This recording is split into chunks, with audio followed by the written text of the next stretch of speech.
As the latest console generation comes to a close, it's a good time to reflect on all the great experiences we had and perhaps reach back in the annals of the Wii, Xbox 360, and PS3 library to uncover some of the hidden gems the console had to offer.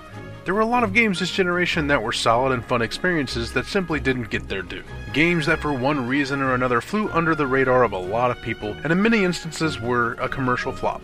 And in some of these cases, they were even critical flops due to many reviewers being a slave to the game industry hype machine, but that's a topic for another conversation.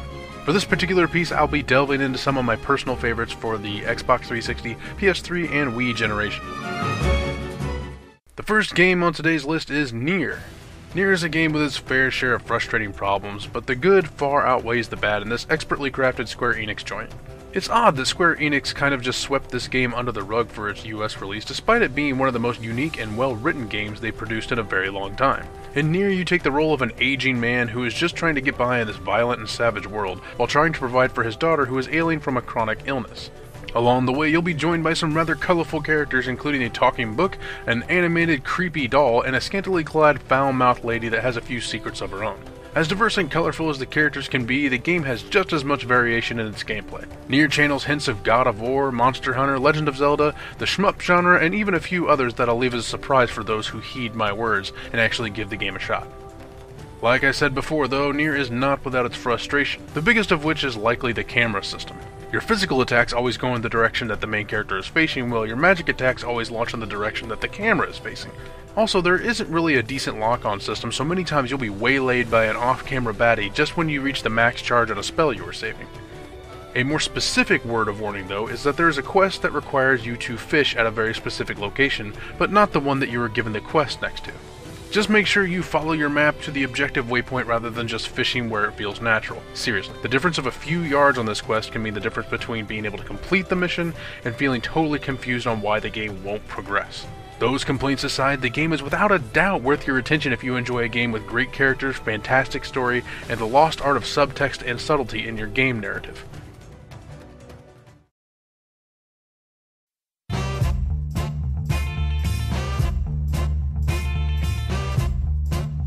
Now, the next up on the list is one of my personal favorites, Driver San Francisco.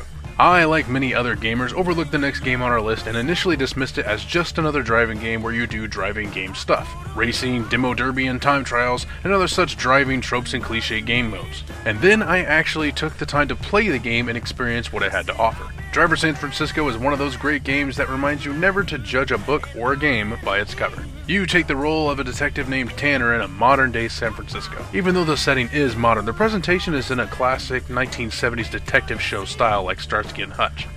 Now let's take a moment to think about what's the funnest and least fun part of a driving game. Now really the most fun in a driving game is whenever you're running through traffic the wrong way and cause a head-on collision with a target car or opponent.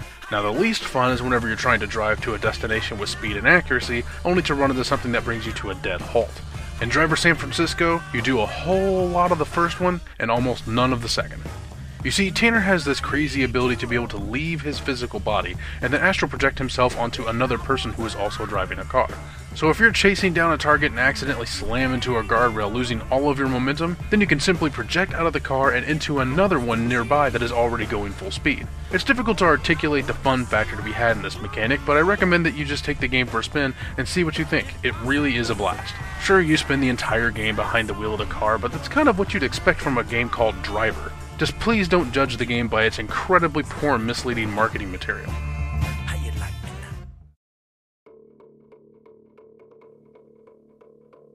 Last on today's list is the Yakuza series. Sure, the Yakuza series started off on the PS2, but it really seemed to hit its stride once Yakuza 3 was unleashed on the PS3.